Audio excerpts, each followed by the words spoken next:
शास्त्र बाइबल से जिस भाग को हम आज मनन के लिए ले रहे हैं वो है लूका रचित सुसमाचार अध्याय 32। लूका रचित सुसमाचार अध्याय 32 17 अध्याय लूका रचित सुसमाचार अध्याय 17 लूका रचित सुसमाचार अध्याय 17 और पद 32 को पढ़ेंगे। लूत की पत्नी को स्मरण रखो। हाँ, बाइबल ये कहती है, परमेश्वर का कलाम कहता है, अभी वचन पढ़ा, यीशु ने ऐसे कहा, लूत की पत्नी को स्मरण रखो। ये वचन बहुत छोटा जरूर है, ये वचन छोटा बहुत है, लेकिन इसमें बड़ी भेद की बातें हैं।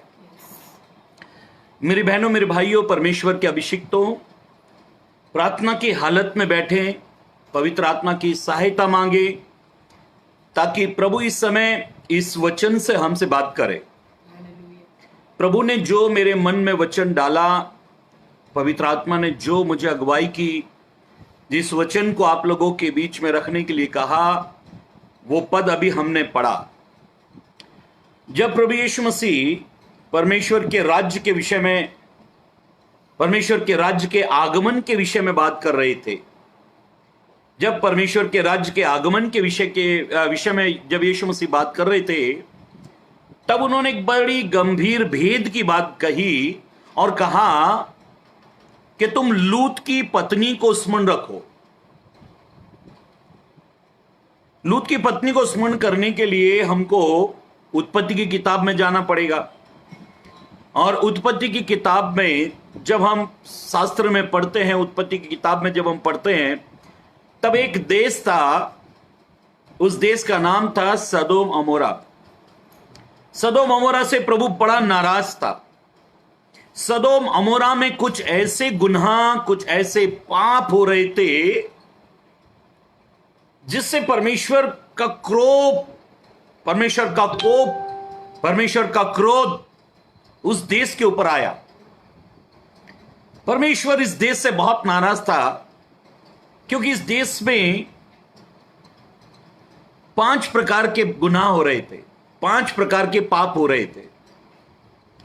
बाइबल में ऐसा लिखा है, परमेश्वर का कलाम, परमेश्वर का वचन ऐसा कहता है, यीशु ने ऐसा कहा कि इस लूत के दिनों में, अगर हम लूका 17 अध्याय और 28 पद को पढ़े तो वहां पर इस प्रकार से लिखा है कि लूत के दिनों में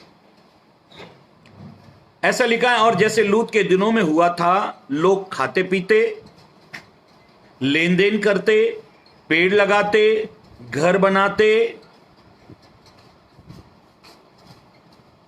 और लूत के दिनों में व्यभिचार बहुत हो रहा था। मेरी बहनों, मेरे भाइयों, बाइबल ये कहती है, परमेश्वर का कलाम कहता है, लूत के दिनों में एक ऐसा व्यभिचार हो रहा था कि स्त्री स्त्री के साथ में, पुरुष पुरुष के साथ में, यहां तक कि जानवरों के साथ में भी वो व्यभिचार कर रहे थे। परमेश्वर ने ये सब बातों को जब देखा तो परमेश्वर का क्रोध इस नगर पर आया।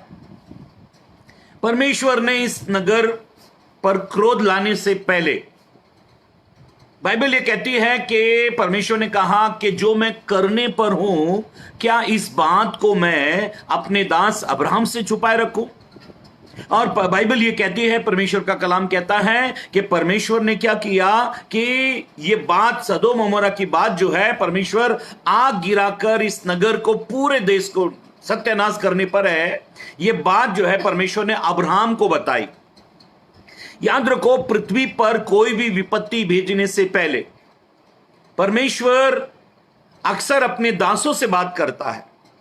और बाइबल में हम आमोस 3 अध्याय और 7 पद में इस प्रकार से पढ़ते हैं, परमेश्वर अपने मर्म भेदों को अपने दासों पर प्रकट करता है।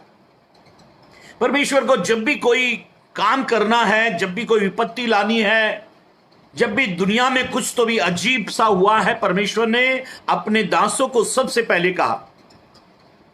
ये आजकल वाले दासों के बारे में मैं बात नहीं कर रहा, जो आपको कहते हैं कि खट्टा खाना, मीठा नहीं खाना, उस दिन ऐसा नहीं करना, ये नहीं करना, वो नहीं करना, ये वाले दास नहीं। लेकिन वो दास, वो खुदा के प्रोफेट्स, वो खुदा के पैगंबर, वो खुदा के अभिषिक्त लोग जिनसे खुदा विपत्ति डालने से पहले बातें करता था, और वो लोग क्या करते थे कि खुदा के वचन में बने रहकर खुदा से प्रार्थना करते और वो उस विपत्ति को हटाया करते थे और भीड़ को, लोगों को संदेश दिया करते थे। बाइबल में हम पढ़ रहे हैं, परमेश्वर के कलाम में, परमेश्वर के वचन में, इब्रानी की किताब में हम ऐसा पढ़ते हैं। पढ़ो इब्रानी की किताब अध्याय 11 और 8, 9 और 10 पद पढ़ो। इब्रानी की किताब अध्याय 11, 8, 9 और 10 पद, 3 पदों को पढ़ेंगे। विश्वास ही से अब्राहम जब बुलाया गया तो आज्ञा मानकर ऐसी जगह निकल गया जिसे मिरास में लेने वाला था, और यह नहीं जानता था कि मैं किधर जाता हूं, तो भी निकल गया। विश्वासी से उसने प्रतिज्ञा किए हुए देश में, पराए देश में परदेसी के समान रहकर इसहाक और याकूब समेत जो उसके प्रतिज्ञा के वारिस थे तंबुओं में वास किया, क्योंकि ऐसा लिखा है, अब्राहम उस नेव वाले नगर की वाट जो रहा था, जिसका रचने वाला और बनाने वाला परमेश्वर है। बोलो हालेलुया। मेरी बहनों, मेरे भाइयों, अब्राहम को जब परमेश्वर ने बुलाया तब उसे मालूम था कि मेरा परमेश्वर मुझे एक ऐसा नगर में रखेगा, एक ऐसे नगर में रखेगा जिसका बनाने वाला और रचने वाला खुद स्वयं परमेश्वर है। आज जिस देश में हम, जिस संसार में हम रह रहे हैं, इस संसार को प्रभु हिला रहा है। नाना प्रकार की विपत्तियां डालकर परमेश्वर हमारे ध्यान को अपनी ओर खींच रहा और कह रहा है कि देखो इस देश में क्या हो रहा है। आज पूरे संसार में, पूरे जगत में, पूरी दुनिया में मनुष्य ने ऐसी कुछ हरकतें की, ऐसे कुछ काम किए जिसकी वजह से परमेश्वर बड़ा नाराज है। परमेश्वर की नाराजगी हमें साफ दिखाई देती है। छोटी छोटी बीमारियां आ गई और उन बीमारियों का इलाज इंसान ढूंढ नहीं पाया। और बाइबल ये कहती है, परमेश्वर का कलाम कहता है कि इंसान ने बड़ा प्रयत्न किया, बड़ी कोशिश की। लूत के दिनों में जो हुआ, परमेश्वर यीशु ने ऐसा कहा। अगर आप लूका 17 अध्याय और 29 पद को पढ़ें तो वहां पर इस प्रकार से लिखा है, पढ़ेंगे लूका 17 अध्याय 29 पद। हाँ, कोई भी पढ़ लो। परंतु जिस दिन लूत सदोम अमोरा से निकला, उस दिन ऐसे लिखा है, आग और गंधक आकाश से बरसी और सब कुछ नष्ट कर दिया। मनुष्य के पुत्र के प्रकट होने के दिन, ध्यान से सुनो, मनुष्य के मतलब यीशु मसीह के प्रकट होने के दिनों में भी ऐसा ही होगा। यीशु ने कहा कि मेरे आगमन का चिन्ह बताया। यीशु के आगमन का चिन्ह बहुत विपत्ति का चिन्ह। जब यीशु मसीह आएगा तो बड़ी विपत्तियां इस पृथ्वी पर होंगी। जब भी कोई विपत्ति आती है हमको आगमन याद आता है, और उस आगमन विपत्ति के समय थोड़ा बहुत हम कुछ परसेंट जो है थोड़ा बहुत सुधर जाते हैं, थोड़ा बहुत पश्चाताप करते हैं। बाइबल ये कहती है, परमेश्वर का कलाम कहता है, प्रभु इन दिनों में कोई ना कोई विपत्ति इस पृथ्वी पर भेजकर अपने आगमन के संकेत का चिन्ह देता है। मैं आने वाला हूं, मैं आने वाला हूं, उसका एक संकेत देता है। प्रभु मनुष्यों से बात करता है कि देखो मैं आने वाला हूं। यीशु ने कहा लूत की पत्नी को स्मरण रखो। अब आगमन की तैयारी कैसे करना है, याद रखो आगमन की तैयारी हम कैसे करें। और आगमन की तैयारी के लिए बहुत जरूरी है कि हम लूत की पत्नी को स्मरण रखें। अभी लूत की पत्नी को स्मरण रखने का मतलब है कि प्रभु चाहता है कि हम में से कोई भी नाश ना हो। ऐसे लिखा है कि सदोम अमोरा में से 4 लोग को प्रभु ने बचाया और कहा सदोम अमोरा में से भागो। और जब ये 4 लोग भागने लगे सदोम अमोरा को छोड़ने के लिए, ऐसा लिखा है 3 बच पाए, 1 खत्म हो गया, और वो थी लूत की पत्नी। बाइबल में हम पढ़ते हैं, परमेश्वर के कलाम में, परमेश्वर के वचन में, लूत इतना धर्मी पुरुष था। पतरस की पत्री में बार बार लिखा है वो धर्मी पुरुष था। वचन में ऐसा लिखा है, बाइबल ये कहती है, लेकिन उसकी धार्मिकता, सबसे पहली बात, लूत की धार्मिकता अपनी पत्नी को नहीं बचा पाई। मैं आपसे कुछ 5-6 बातें कहूंगा, उनको आप ध्यान से सुन ले। लूत की धार्मिकता जो है उसकी पत्नी को नहीं बचा पाई। लूत की पत्नी जो है अपने पति की धार्मिकता के कारण बच नहीं पाई।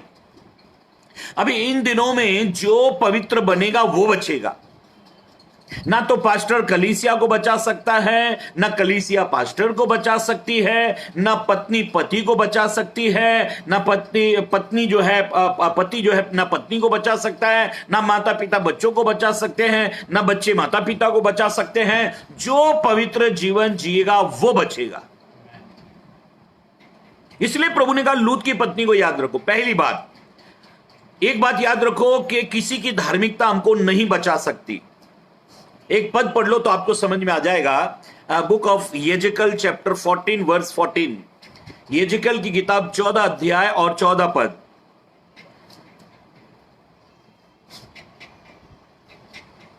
तब चाहे उसमें नूह, दानियल और अय्यूब, ये तीनों पुरुष हों। ऐसे लिखा है, नूह, दानियल और अय्यूब। अगर किसी नगर में विपत्ति पड़ रही है, वचन कहता अगर किसी देश में विपत्ति आई और उसमें 3, कौन कौन? नूह, दानियल और अय्यूब, इतने महापवित्र लोग जो खुदा की उपस्थिति में रहते हैं, अगर उस नगर में वो 3 हो और उस देश में विपत्ति आई हो, हाँ, तो भी वे अपने धर्म के द्वारा केवल अपने ही प्राणों को बचा सकते हैं। अय्यूब और किसी को नहीं बचा सकता, दानियल और किसी को नहीं बचा सकता, नूह और किसी को नहीं बचा सकता। याद रखो मेरी बहनों मेरे भाइयों, मैं और आप अपनी घराने को नहीं बचा सकते। अब ये समय चलता है, जो पवित्र रहेगा वो बचेगा। बाइबल ये कहती है, परमेश्वर का कलाम, परमेश्वर का वचन कहता है, अगर हम 2 पत्रस और 2 अध्याय अगर 7 पद पढ़े तो ऐसा लिखा है, लूत धर्मी पुरुष था। बाइबल उसके विषय में 2 पत्रस 2 अध्याय 7 पद में ऐसे बाइबल उसके विषय में कहती है, लूत धर्मी पुरुष था। लूत अपनी धार्मिकता के कारण अपनी पत्नी को नहीं बचा पाया। लूत की पत्नी अपने पति धर्मी, उसका पति बहुत धर्मी है, लेकिन लूत की पत्नी उसके कारण बच नहीं पाई। मेरी बहनों मेरे भाइयों, बाइबल ये कहती है, परमेश्वर का कलाम, परमेश्वर का वचन कहता है, यिर्मयाह नबी की किताब अध्याय 14, यिर्मयाह नबी की किताब अध्याय 14 और पद 10 और 11 को पढ़ेंगे।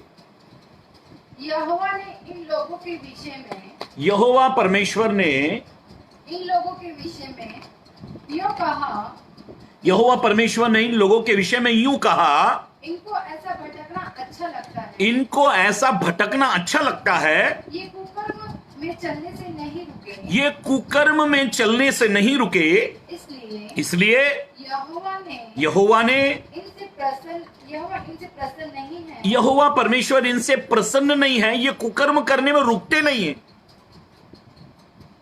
हाँ, परमेश्वर इनसे खुश नहीं है। हाँ, वो इनके अधर्म स्मरण करेगा, परमेश्वर इनके अधर्म स्मरण करेगा और उनके पाप का दंड देगा, और इनके पाप का दंड देगा। फिर यहोवा ने मुझसे कहा, इस प्रजा की भलाई के लिए प्रार्थना मत कर, इस प्रजा की भलाई के लिए प्रार्थना मत कर। यिर्मयाह को खुदा ने कहा, इस्राएल के लिए तू प्रार्थना मत कर। याद रखो, मेरे प्रार्थना से आपकी भलाई शुरू नहीं हो सकती जब तक कुकर्म बंद ना हो। मैं कितना ही जोर क्यों ना लगा दूं, मैं कितनी ताकत क्यों ना लगा दूं। कई बार हम सेवक लोग कितनी दुआ करते, कितनी प्रार्थना करते। मैं कई बार कितनों के लिए बहुत रोया हूं और मैंने दुआएं की, प्रभु इनके जीवन से विपत्ति हटा दे, ये तकलीफ हटा दे, ये बीमारी हटा दे। लेकिन प्रभु ने मेरी प्रार्थना नहीं सुनी। क्यों? क्योंकि प्रभु जानता है कि मेरा ये दास है, इसके शब्दों को आदर देना है। लेकिन जिसके लिए ये दुआ कर रहा है, प्रार्थना कर रहा है, वो भी तो पश्चाताप करे। आप बहुत अच्छे हो, आप किसी अपनों को किसी डॉक्टर के पास लेकर गए, आप चाहते हो कि ये चंगा हो जाए, लेकिन वो व्यक्ति उस डॉक्टर की दवा लेने को तैयार नहीं, तो वो व्यक्ति कैसे ठीक होगा? बाइबल कहती है सबसे पहली बात, दूसरे की धार्मिकता हमको बचा सकती नहीं। इसलिए यीशु ने कहा लूत की पत्नी को स्मरण रखो। यीशु ने क्यों कहा लूत की पत्नी को स्मरण रखो? क्योंकि दूसरे की धार्मिकता हमको नहीं बचा सकती, पहली बात। दूसरी बात, बुक ऑफ जेम्स चैप्टर 5, याकूब की पत्री अध्याय 5 और 1, 2, 3 वचन को पढ़ेंगे। हे धनवानों, सुन तो लो, तुम अपने आने वाले क्लेश पर चिल्ला चिल्ला कर रो। तुम अपने आने वाले क्लेश पर चिल्ला चिल्ला कर रो। तुम्हारा धन बिगड़ गया है। तुम्हारा धन बिगड़ गया। तुम्हारे वस्त्रों को कीड़े खा गए हैं। तुम्हारे वस्त्रों को, तुम्हारे कपड़ों को कीड़े खा रहे हैं। तुम्हारे सोने चांदी में काई लग गई है। और वो काई तुम पर गवाही देगी। वो काई तुम पर गवाही देगी और आग के समान तुम्हारा मांस खा जाएगी। और आग के समान तुम्हारा मांस खा जाएगी। तुमने अंतिम युग में धन बटोरा है। सबसे महत्वपूर्ण बात, जब दौड़ने का टाइम है, पवित्र बनने का टाइम है, जब पश्चाताप करने का टाइम है, तब लूत की पत्नी जो पीछे रह गया है वो मुड़कर पीछे की ओर देख रही है। लूत की पत्नी का पीछे देखने का कारण क्या था? बाइबल में हम पढ़ रहे हैं लूत की पत्नी को स्मरण रखो। क्यों लूत की पत्नी को स्मरण रखे? कारण यह था कि जब परमेश्वर ने कहा सदोम अमोरा को आधी रात को छोड़ो, भागो, और आज्ञा यह दी गई थी कि पीछे मुड़कर नहीं देखना। परमेश्वर उस नगर पर आग गिरा रहा था और ऐसा लिखा है लूत और लूत की पत्नी और 2 बेटियां आधी रात को सदोम अमोरा में से भागे। जब सदोम अमोरा में से आधी रात को ये चारों लोग भागे, तब स्वर्गदूत इनको कहते जा रहा है पीछे की तरफ मत देखना, पीछे की तरफ मत देखना, पीछे की तरफ मत देखना। लेकिन बाइबल ये कहती है कि लूत की पत्नी ने पीछे मुड़कर देखा, जबकि आज्ञा यह थी पीछे मत देखना। लूत की पत्नी ने जैसे ही पीछे मुड़कर देखा, वो वही नमक का खंभा बन गई। बाइबल ये कहती है कि लूत की पत्नी ने देखा कि हमने तराई वाली जगह चुनी थी, हमारे बहुत सारे भेड़ बकरियां थी, हमारे पास सुंदर एक मकान था, सब कुछ पीछे रह गया। तब लूत की पत्नी को ऐसा लगा एक बार प्रॉपर्टी को, संपत्ति को देखना चाहिए, देखना चाहिए। मेरी बहनों, मेरे भाइयों, परमेश्वर के अभिषिक्तों, इन दिनों में हालात, स्थिति, परिस्थितियां बड़ी अजीब है। अभी 19 अप्रैल को मेरे शादी की सालगिरह थी। चर्च के किसी भाई ने मुझे बोला पास्टर साहब पार्टी चाहिए, पार्टी। तो मैंने अभी लॉकडाउन में पार्टी कहां से मिलेगी भाई? तो बोला जब भी लॉकडाउन खत्म होगा ना पार्टी चाहिए। मैंने बोला पहले ये दुआ करो कि हम बचें इस वायरस से। जब दुनिया नाश होने की तरफ है तो पहले हम लोग दुआ तो करें, बच तो जाएं। किसी भाई ने मुझे बोला कि जब भी ये लॉकडाउन खत्म होगा ना, जब सब चालू हो जाएगा, मैं तो मेरा घर में खाना नहीं खाएगा। मैं जो मैं 3-4 महीने से नहीं खा रहा हूं ना, मैं वो सारी चीजें खाऊंगा।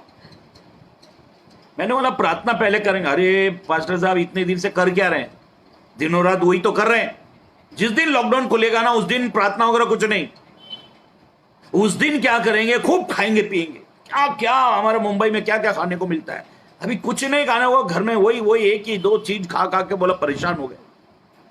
जिस दिन लॉकडाउन खुलेगा अच्छी अच्छी चीज खाएंगे। बाइबल ये कहती है, परमेश्वर का कलाम, परमेश्वर का वचन ये कहता है, अंतिम दिनों में तुमने धन बटोरा। जब लूत की पत्नी को दौड़ने के लिए कहा, पीछे मुड़कर नहीं देखना कहा, तब उसने पीछे मुड़कर देखा और वो वहीं नमक का खंबा बन गई।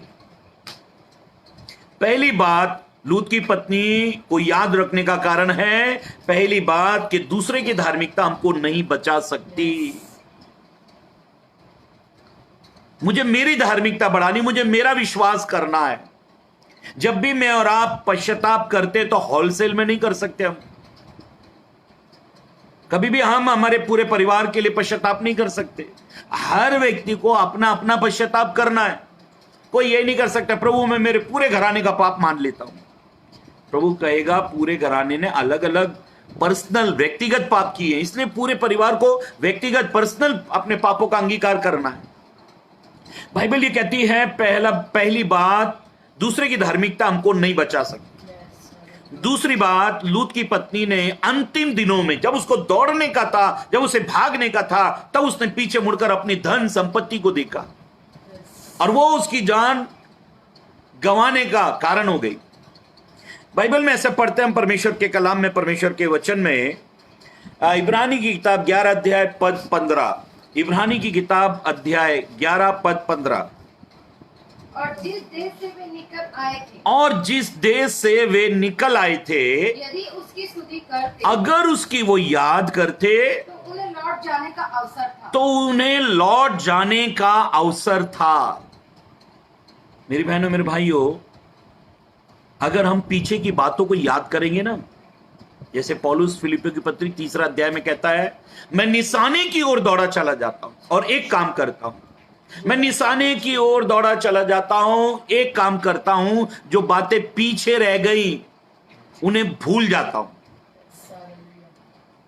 जो बातें पीछे रह गई उन्हें भूलो, आगे के निशाने की ओर देखो। पौलुस कहता है, मसीह मेरा निशाना है, मेरी मंजिल मसीह यीशु है, मैं उसकी तरफ देख रहा हूं, मुझे मेरी दौड़ दौड़नी है। और वो कहता है, मैं एक काम करता हूं, मैं पीछे की बात को भूलता हूं। लूत की पत्नी जो है वो पीछे की बात को भूल नहीं पा रही, वो पीछे जो है वो उसको याद कर रही है। यीशु ने ऐसा कहा, जो हल पर हाथ रखता है और पीछे की ओर देखता है, जो हल पर हाथ रखता है और पीछे की ओर देखता है, वो स्वर्ग राज के योग्य नहीं है। उन लोगों को प्रभु कभी स्वर्ग में नहीं लेगा जो पीछे देखते हैं। बाइबल के महापुरुष लोग, बाइबल के महान विद्वान लोग, बाइबल के बड़े बड़े फिलोसोफर लोग, बाइबल के बड़े बड़े ज्ञानी लोग जो हैं, ऐसा कहते हैं कि मिस्र से कनान, जब इस्राएली लोग मिस्र देश से निकले और उनको कनान देश में जाना था, वो चंद दिनों का रास्ता था, थोड़े से दिनों का रास्ता था, लेकिन उनको वहां पहुंचने में 40 साल लगे। 40 साल, 40 इयर्स। और ये 40 साल लगने का कारण क्या था? क्योंकि वो पीछे की बातों को याद कर रहे थे, वो मिस्र को याद कर रहे थे। और परमेश्वर, वो मिस्र से निकल तो गए, वो मिस्र से निकल तो गए, लेकिन मिस्र उनके अंदर से नहीं निकला। मिस्र से निकले लेकिन मिस्र उनके अंदर से नहीं निकला। इसलिए प्रभु, बाइबल ये कहती है कि परमेश्वर देखना चाहता था कि इनके मन में क्या है। और जानते हैं, वहां के कांदा, लहसुन, वहां का सौंफ, वहां के जीरा, वहां की ककड़ी, वहां के मटन को, उस गुलामी के भोजन को लोग बहुत याद करते थे। और अपने घरों में जब मटन नहीं इनको खाने को मिलता था उस जंगल में, तो ये विलाप करते थे, ये रोते थे और मूसा के और परमेश्वर के विरोध में ये बुड़बुड़ाते थे, ये कुड़कुड़ाते थे। जब भी मसीह जीवन में आप कुड़कुड़ाओगे ना, आप अपनी यात्रा कर नहीं पाओगे। हर बात में धन्यवाद देना सीखो। धन्यवाद, जैसे ही धन्यवाद बंद होता है ना, कुड़कुड़ाना शुरू हो जाता है और हमारे चंद दिनों की यात्रा हजारों सालों की यात्रा हो जाती है। बाइबल ये कहती है, परमेश्वर का कलाम कहता है, हाँ, दोबारा उस पद को पढ़िए, इब्रानी 11 अध्याय पद 15। और जिस देश से वे निकल आए थे, जिस देश से वे निकल आए थे, यदि उसकी स्तुति करते, यदि उसकी वो स्तुति करते, तो उन्हें लौट जाने का अवसर था। उन्हें लौट जाने का अवसर था। पर वे एक उत्तम, पर वो एक उत्तम, अर्थात स्वर्ग देश के के अभिलाषी हैं, वो एक स्वर्ग देश के अभिलाषी हैं, इसलिए परमेश्वर उनका परमेश्वर कहलाने में, इसलिए परमेश्वर उनका परमेश्वर कहलाने में उनसे नहीं लज्जाता। बोलो हालेलुया। मेरी बहनों मेरे भाइयों, बाइबल ये कहती है, परमेश्वर का कलाम कहता है, मिस्र को याद कर रहे थे, हर दिन याद करते थे, इस कारण परमेश्वर ने उनको कनान जाने नहीं दिया। देखो, वो दुल्हन, वो बहू कभी भी ससुराल में अपनापन नहीं ला सकती जब तक वो अपने मायके को ना भूल जाए। जब तक एक दुल्हन अपने मायके को नहीं भूलती, तब तक वो ससुराल में अपनापन नहीं ला सकती, ना उसे अपनापन मिलेगा। भजन 45 अध्याय में लिखा है, हे राजकुमारी, तो अपने पिता के घर को भूल जा। एक दुल्हन को, एक पत्नी को, एक स्त्री को अपने ससुराल वालों को वो अपना कब बना सकती है, या वहां अपनापन कब उसको महसूस होगा, जब वो, जिस दिन वो अपने मायके को भूल जाएगी। बाइबल ये कहती है कि मिस्र इस्राएलियों में से नहीं निकला, और जब तक वो नहीं निकला, खुदा ने उनको कनान जाने नहीं दिया। बाइबल ये कहती है, परमेश्वर का कलाम कहता है, परमेश्वर का वचन कहता है, उत्पत्ति की किताब 19 अध्याय 26 पद, उत्पत्ति की किताब 19 अध्याय 26 पद, लूत की पत्नी ने जो उसके पीछे थी, दृष्टि फेर के पीछे की ओर देखा। लूत की पत्नी दौड़ रही है, लूत दौड़ रहा है, दोनों बेटियां दौड़ रही हैं। अचानक लूत की पत्नी ने अपनी दृष्टि पीछे की ओर लगाई। हाँ, पीछे की ओर फिर के देखा, पीछे की ओर अपनी दृष्टि लगाई, पीछे की ओर मुड़कर देखा, और वो नमक का खंबा बन गई। देखो, पाप का परिणाम जो है ना, वो बहुत भारी रहेगा। शैतान बड़ा चालाक है, वो कभी भी परिणाम जानने नहीं देता हमको। सिगरेट के पैकेट पर एडवर्टाइज बहुत अच्छे रहते हैं। बड़ा कोई फिल्मी कलाकार, कोई बहुत प्रसिद्ध व्यक्ति, कोई अच्छा खिलाड़ी, वो सिगरेट का एडवर्टाइज देगा, गुटखे तंबाकू का एडवर्टाइज देगा, और वो उसको देखकर हमको ऐसा लगता है, वाह, इतना बड़ा एक्टर है, इतना बड़ा व्यक्ति है, वो अगर खा रहा है, वो अगर इसको पी रहा है, इसमें जरूर कोई बात होगी। जब मैं बहुत छोटा था, तभी बिस्लरी, ये पानी जब मार्केट में आया, ये आ तो चुका था, मैं पैदा हो गया था तब ये आ चुका था मार्केट में। जब पहली बार ये 5 रुपए की बोतल, सब लोग, मैं देखता था ये क्या पीते हैं, ये क्या पीते हैं। मैंने थोड़े थोड़े पॉकेट मनी जमा करके 5 रुपए की ये बोतल आती थी, मैंने 5 रुपए की बोतल, ये 5 रुपए जमा की, और मैंने वो स्टेशन पर, कल्याण के स्टेशन पे, मुंबई में एक स्टेशन है कल्याण, वो कल्याण स्टेशन में मैंने 5 रुपए उसको दिए। मैंने बोला, भाई ये बोतल देना। मुझे लगा था कोई बहुत ही अच्छा शरबत होगा, और मैंने वो बिस्लरी की पानी की बोतल ली, और मैंने ऐसा करके उसको पिया। जैसे पिया मैंने, तो मैंने जल्दी से उसको बंद किया। मैंने, भाई साहब, आपने गलती से मुझे पानी की बोतल दे दी है। तो उसने बोला, ये बिस्लरी पानी तो है। मैंने, नहीं, टीवी में एडवर्टाइज कैसे देते हैं बिस्लरी का, वो वाली दो। बोला, ऐसा पीते हैं, उसको बड़ा मजा ले लेकर पीते हैं, वो मुझे दो। बोला, ये वो। तो मैंने बोला, पानी को मजा ले लेकर पीते हैं? बोला, हाँ, ये वही है। मेरे 5 रुपए चले गए। मेरे 5 रुपए का दर्द मुझे इतना हुआ, मैं तो माथा पकड़े बैठी, ये क्या है ये 5 रुपए में पानी। उन दिनों में 24 घंटे पानी चलता था, नल को बंद करने का वो नहीं रहता, नल बहता ही रहता था। मैं बोला, मुझे इतना, वो बोतल को पकड़ पकड़ के मेरे आंसू निकल गए, भाई मेरे 5 रुपए चले गए, ये पानी है। बोला, ये। और वो जिसने वो दिया था मुझे, वो भी बड़ा मुच्छड़, वो हंस रहा। बोला, हाँ बेटा, ये पानी है। पानी में 5 रुपए चले, पानी तो फ्री रहता है भाई, फिर इसको बोतल में बंद करके, अरे तुम एडवर्टाइज देखकर आ गए। बोला, एडवर्टाइज ने दुनिया को पागल कर दिया। बोला, मेरी बहनों मेरे भाइयों, पाप का जो परिणाम है ना, वो बहुत खतरनाक है। शैतान परिणाम जानने नहीं देता। टीवी पर जो ऐड आते हैं ना, वो ऐड ऐसे, हम ऐसे शैतान इतनी सुंदरता से, इतनी खूबसूरती से, इतना आकर्षित करके उस पाप को हमारे सामने परोसता है। हमको ऐसा लगता है क्या बढ़िया चीज है।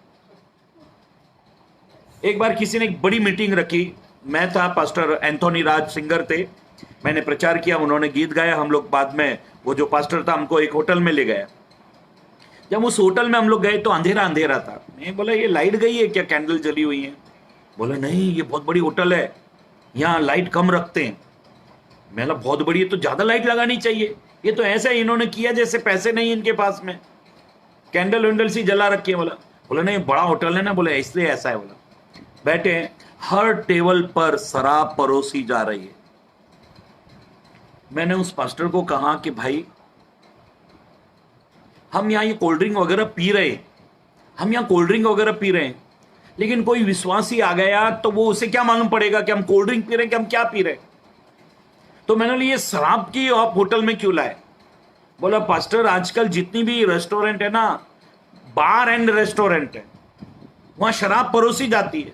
आप कोई भी बड़ी होटल में जाओ, वहां शराब परोसी जाती है। मैंने कान पकड़ लिया, भाई ये बार एंड रेस्टोरेंट में नहीं जाना चाहिए, क्योंकि वहां हमारे सामने अगर हम थम्स अप, कोल्ड ड्रिंक या कोको कोला भी पी रहे हैं तो लोगों को लगेगा कि ये पास्टर शराब पी रहे। बाइबल ये कहती है कि पाप का परिणाम शैतान जानने नहीं देता। लूत को ऐसा लगा कि पीछे मुड़कर देखने में क्या हर्ज है, लेकिन जैसे उसने पीछे मुड़कर देखा उसका परिणाम बहुत खराब निकला। जिस चीज को देखने के लिए उसने नजरें घुमाई, फिर वो नजरें पत्थर की जैसी हो गई, पूरा शरीर पत्थर का हो गया। शैतान कभी भी आपको पाप के प्रति इतना आकर्षित करेगा, इतना आकर्षित करेगा, लेकिन वो इस दुनिया में हमको सुख भोगने नहीं देगा। ये परमेश्वर ने आदम को कहा जिस दिन तू इस फल को खाएगा उसी दिन तू मरेगा।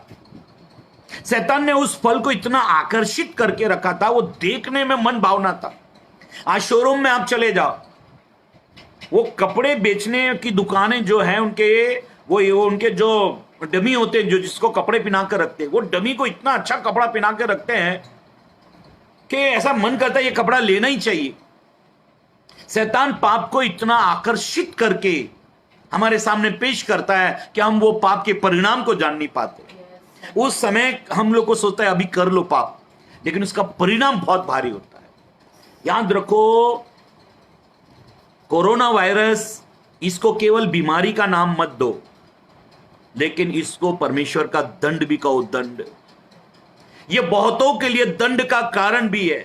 ये कहना चाहिए दंड है, दंड।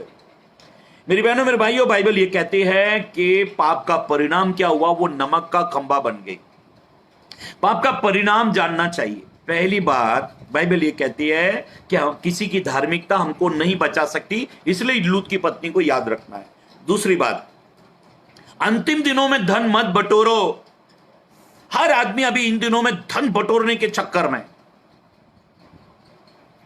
मुझे किसी ने राशन दिया, बोला आपके चर्च में कोई गरीब लोग हैं तो उनको बांट दो। मैंने क्या किया, भाई इसने फ्री में मुझे राशन दिया है, तो मैंने क्या किया, वो राशन के छोटे छोटे पैकेट, वो जब मैंने उसकी तरफ से बांटना शुरू किया, मैंने सोचा कि भाई मेरी तरफ से भी कुछ होना चाहिए। मैं उसके साथ में सब्जी, हरी सब्जियां वो लोग खरीद लें, उसके लिए मैं उनके साथ में थोड़ा सा कैश भी, मैं और मेरा बेटा थोड़ा कैश भी बांटने लगे कि भाई ये तो राशन है, लेकिन आपको हरी साग सब्जी और मसाले, टमाटर, मिर्ची उर्ची के लिए भी पैसे की जरूरत होगी, तो ये आप ये थोड़ा थोड़ा कैश भी रखो। अंतिम दिनों में धन मत बचाओ। लोग कहेंगे धन बचाओ, लॉकडाउन आगे बढ़ सकता है। मेरा एक सवाल है आपसे, आपने अब तक कितने लोगों को रोटी खिलाई है? ये 40 दिन अभी होने वाले हैं, इन 40 दिनों में आपने किस गरीब को अपनी रोटी दी है? केवल अपने लिए बनाया, अपने लिए खा लिया? किसी को राशन दिया? किसी को मदद पहुंचाई? बाइबल ये कहती है, परमेश्वर का कलाम कहता है, तीसरी बात, पाप का परिणाम बहुत भारी है। शैतान हमको जानने नहीं देगा, केवल वो बताएगा देखो ये फल देखने में अच्छा है, खाने में बुद्धि देने के योग्य है, और ये तुम्हारी तरक्की का रास्ता है। लेकिन वो परिणाम जानने नहीं देगा। जैसे आदम हवा ने फल को खाया, वो नंगे हो गए, उनको अदन की वाटिका छोड़नी पड़ी। ऐसा लिखा है कि जैसे ही उत्पत्ति 19:26 में हम पढ़ते हैं, लूत की पत्नी ने जैसे पीछे मुड़कर अपनी दृष्टि पीछे की तरफ की, अपनी संपत्ति, घर पर मकान को जब देखा, और वो वही नमक का खंबा बन गई। चौथी बात, दूसरा पत्रस 3 अध्याय 9 पद पढ़ लो। दूसरा पत्रस 3 अध्याय पद 9। तो प्रभु भक्तों को परीक्षा में से निकाल लेना और अधर्मियों को न्याय के दिन तक दंड की दशा में रखना भी जानता है। कौन सा पढ़ा? दूसरा पत्रस 3 अध्याय 9 पद। प्रभु अपनी प्रतिज्ञा के विषय में देर नहीं करता। हाँ, प्रभु अपनी प्रतिज्ञा के विषय में देर नहीं करता, जैसी देर कुछ लोग समझते हैं, जैसी देर कुछ लोग समझते हैं। पर तुम्हारे विषय में धीरज धरता प्रभु है तुम्हारे विषय में धीरज धरता है और नहीं चाहता कि कोई नष्ट हो। देखो, परमेश्वर अवसर प्रदान करके हमें सावधान करता है। प्रभु हमें अवसर देता है, मौके देता है, मौके। पटना की एक बहन, उसको कोरोना वायरस से वो पॉजिटिव आ गई, उसको अस्पताल में ले गए, अस्पताल में ले गए और वो ठीक होकर वहां से आई। जब ठीक होकर आई तो टीवी पर, एबीपी न्यूज पर उसका इंटरव्यू दिखा रहे थे। तो वो पत्रकार उसको बार बार कह रहा है कि डॉक्टरों की दवा गोली, डॉक्टरों की देखरेख, उस बढ़िया डॉक्टरों का ट्रीटमेंट की वजह से आप वहां से चंगी होकर बाहर आ गए। ये बहन क्या बोलती है मालूम? साहब, मुझसे पूछो कि मुझे किसने चंगा किया। मेरा इंटरव्यू आप ले रहे हो तो मुझसे पूछो, अपनी मत बताओ, मुझसे पूछो। तो उन्होंने बताओ आपको किसने ठीक किया? क्या अच्छी दवा गोलियां, क्या अच्छा मैनेजमेंट, क्या डॉक्टर, नर्स? वो कहने लगी, साहब डॉक्टर 2-3 मीटर दूर से मुझसे बात करते थे। जिस कमरे में मुझे रखा गया था, ना तो कोई डॉक्टर आता था, ना तो कोई, सब दूर से बात करते थे। बोला फिर आप ठीक कैसे हो गई? बोला मुझे मालूम था कि मैं मौत के बहुत करीब हूं। साहब मेरे पास ना तो कोई रिश्तेदार आया, ना तो कोई अपना आया, ना तो कोई करीबी, नियर डियर, अपोजिट बैक, कोई नहीं आया साहब। बोलो एक आदमी नहीं आया। बोला लेकिन कोई आया तो वो था यीशु। मैंने बाइबल निकाली, मुझे मालूम था मैं अंतिम यात्रा में हूं। मैंने बाइबल निकाली, दिनों रात पढ़ना शुरू किया और मेरे यीशु ने मुझे अवसर प्रदान करके, सावधान करके भेजा है। यीशु ने जिस किसी को चंगाई दी उसे सावधान किया, जा बेटी, जा बेटे, फिर से पाप मत करना। हम चौथी बात को पढ़ रहे हैं, परमेश्वर अवसर प्रदान करके हमको सावधान करता है। ऐसा लिखा है कि लूत उसकी पत्नी को अवसर दिया, अवसर। यीशु ने जिस किसी का अवसर दिया, चंगाई दी, जन के अंधे को जब यीशु ने ठीक कर दिया, यूहन्ना रचित सुसमाचार 9 अध्याय में, जब उस जन के अंधे को यीशु ने ठीक कर दिया, जानते वो यीशु को फिर दूसरी बार जब मिला, कहां मिला? हाँ, आराधनालय में, मंदिर में मिला। आज किसी को अगर प्रभु चंगा कर दे तो वो बियर बार में मिलेगा, पिक्चर हॉल में मिलेगा, नौकरी कर रहा है। प्रभु बोलेगा यार तू कहां है, मैंने तुझे किस लिए जीवन दिया? जब भी प्रभु आपको मौका देना, कुछ चंगाई दे, आपके जीवन में कुछ ब्लेसिंग दे, तो आपको कहां रहना चाहिए, सीखना चाहिए। बाइबल ये कहती है, परमेश्वर का कलाम कहता है, परमेश्वर अपनी प्रतिज्ञा के विषय में देर नहीं करता, जैसे कि बहुत लोग जो समझते हैं। परमेश्वर नहीं चाहता कि कोई भी नष्ट हो, नाश हो। परमेश्वर नहीं चाहता। इसलिए हम चौथी बात पढ़ रहे हैं, परमेश्वर अवसर प्रदान करता है कि हमें सावधान हो जाए। इन दिनों में प्रभु हमें अवसर दे रहा है, सावधान, सावधान, सावधान। रात में वॉचमैन होता है ना, वॉचमैन, चौकीदार, वो जोर जोर से रात को चिल्लाते रहता है, जागते रहो, जागते रहो, मेरे भरोसे मत रहो, जागते रहो, जागते रहो। वो बार बार चिल्लाता है, जागते रहो भाई, मेरे भरोसे मत रहो। बोला क्योंकि मैं तो एक आवाज मार के मुझे आगे भी जाना है, तुम जागो। परमेश्वर अवसर प्रदान करके हमें सावधान करता है। लूत की पत्नी को पहले ही सावधान कर दिया गया था, पीछे मुड़कर मत देखना। पांचवी बात, रोमियो की पत्री 8 अध्याय पद 13। रोमियो की पत्री 8 अध्याय पद 13।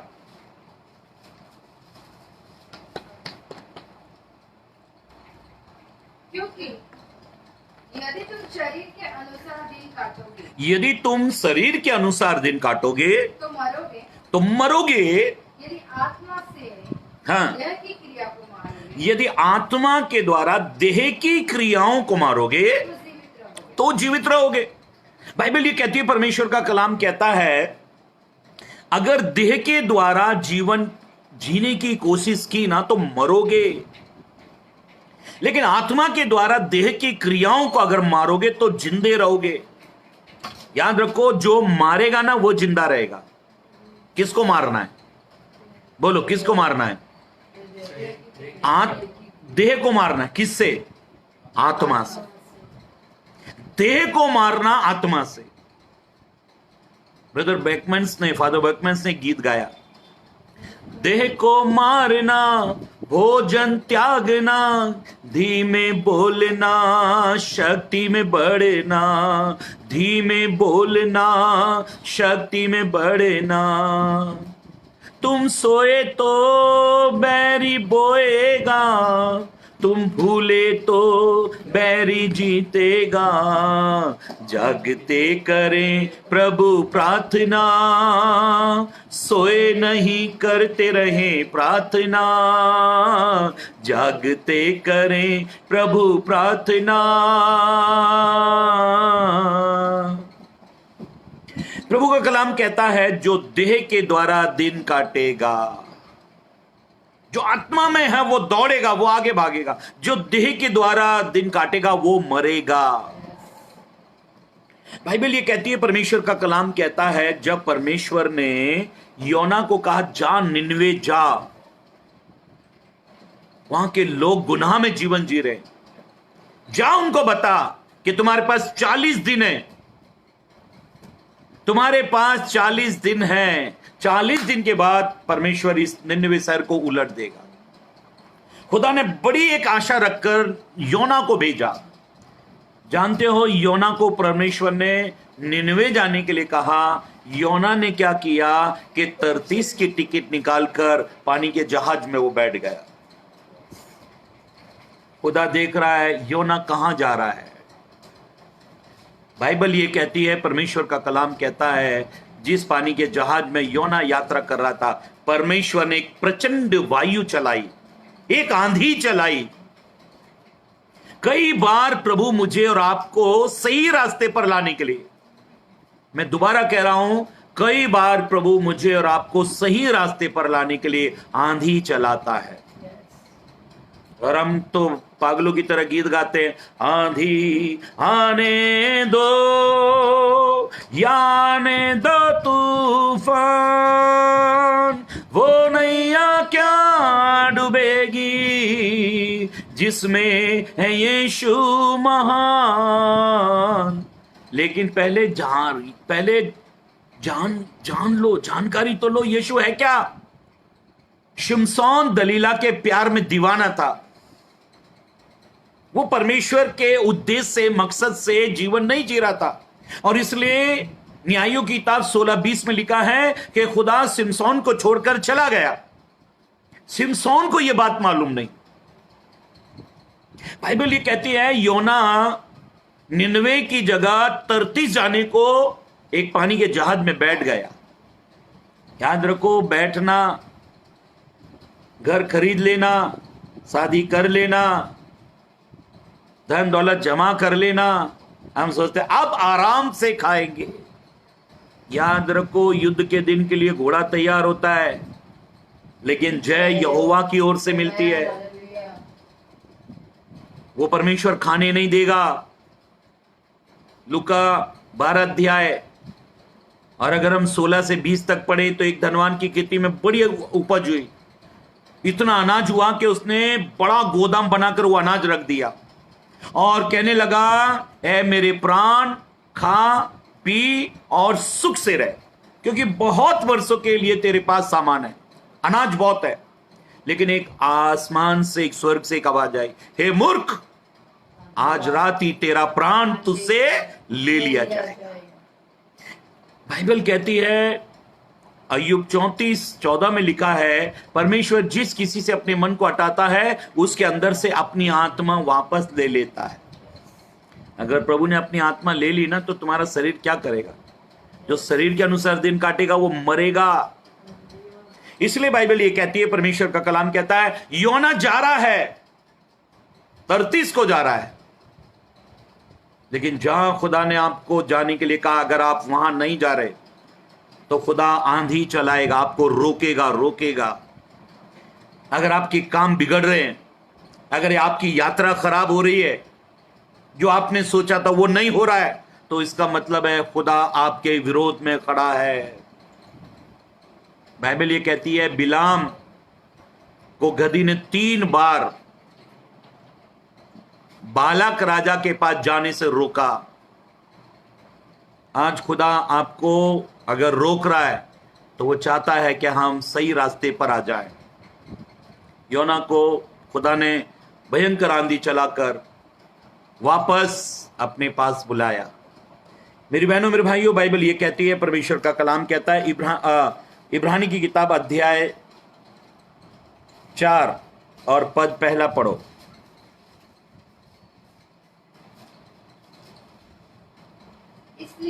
इसलिए जबकि उसके विश्राम में प्रवेश करने की प्रतिज्ञा हाँ, तक है, हाँ, तो हमें डरना चाहिए, हाँ, ऐसा ना हो हाँ, कि तुम में से कोई जन हाँ। इससे वंचित रह जाए। अभी बाइबल ये कहती है कि विश्राम दिन में प्रवेश करने के लिए अभी भी मौका है। ऐसा ना हो कि कोई क्या रह जाए, वंचित रह जाए। प्रभु ने स्वर्ग मेरे और आपके लिए, सबके लिए बनाया, लेकिन ऐसा ना हो कि हम उसमें जाने से वंचित हो जाए। हजारों की संख्या में मिस्र लोगों ने छोड़ा कनान जाने के लिए, लेकिन पहुंच कितने पाए? 2 लोग। कौन कौन? यहोशू और कालेब। केवल 2 ही लोग पहुंच पाए। मेरी बहनों, मेरे भाइयों, बाइबल ये कहती है, परमेश्वर का कलाम कहता है, अभी भी मौका है। प्रभु कहता है, अभी भी विश्राम दिन में प्रवेश करने के लिए मौका है, कोई भी वंचित ना रह जाए। देखो, 4 लोगों ने दौड़ना शुरू किया और एक खत्म हो गया, 3 ही पहुंच पाए। बाइबल ये कहती है, परमेश्वर का कलाम, परमेश्वर का वचन ये कहता है, आखिरी वचन पढ़ेंगे, इसके बाद में हम समाप्त करेंगे।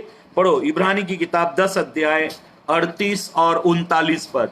Book of Hebrew chapter 10 verse 38-39। पर मेरा धर्मी जन विश्वास से जीवित रहेगा, पर मेरा धर्मी जन विश्वास से जीवित रहेगा, और यदि वह पीछे हट जाए, अगर वो पीछे हट जाए। तो मेरा मन उससे प्रसन्न न होगा। इन दिनों में हमको पीछे नहीं हटना है, आगे की ओर, निशानी की ओर देखना है, आगे की ओर बढ़ना है। प्रभु की रहमत, दया, करुणा मुझ पर और आप पर है। और प्रभु का वचन कहता है, परमेश्वर का कलाम कहता है कि पीछे की ओर मत हटो। हाँ, पर हम हटने वाले नहीं कि नाश हो जाए, पर विश्वास करने वाले कि प्राणों को बचाए। परमेश्वर ने कहा, लूत की पत्नी को स्मरण रखो। पहली बात, क्यों लूत की पत्नी को स्मरण रखना है? क्योंकि दूसरे की धार्मिकता हमको नहीं बचा सकती।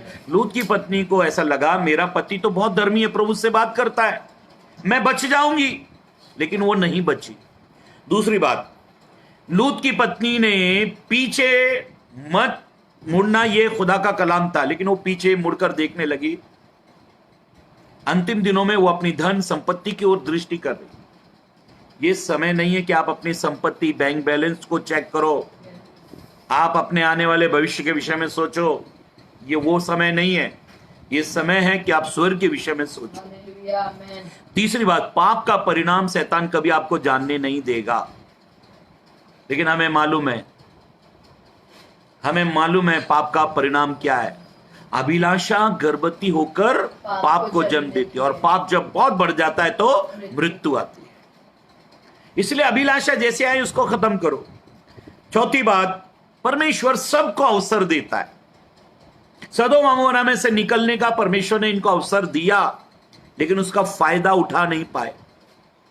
प्रभु इस कोरोना वायरस से बचने का अवसर आपको देगा, इसका फायदा उठाना चाहिए। और कैसे उठा सकते हैं? इन दिनों में लगातार खुदा की उपस्थिति में रो रो कर प्रार्थना करनी चाहिए। प्रभु मुझे मेरे परिवार को बचा, प्रभु मुझे मेरे परिवार को बचा। बाइबल कहती है पांचवी बात, जो पाप करेगा वो दंड पाएगा। 4 में से 1 ने पीछे देखा और वो उसने दंड पाया। जो शरीर के अनुसार दिन काटेगा वो मरेगा, जो आत्मा के अनुसार देह की क्रियाओं को मारेगा वो जिंदा रहेगा।